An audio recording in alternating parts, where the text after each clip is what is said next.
An difríocht A Bhí Eatortha. Fear bocht a bhí siúlach an bóthar lá a bailiú déarcha, nuair a bhfuil budach mór sever leis. Cheapan fear bocht go raibh an tá leis, mar bhí anam an airgid an bhar sever.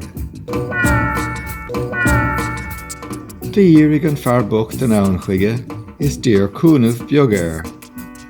Déach an fear sever go tarcais nach air is dúirt.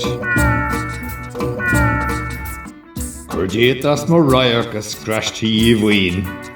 Táim cráte ag de le héad gach áit éim a lorg déarcha orm.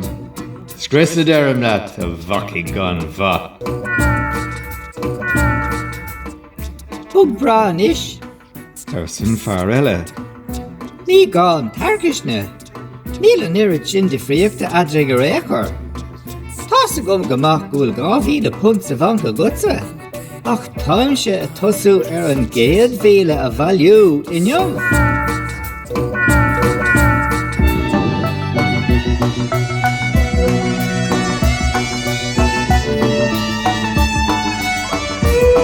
Step back in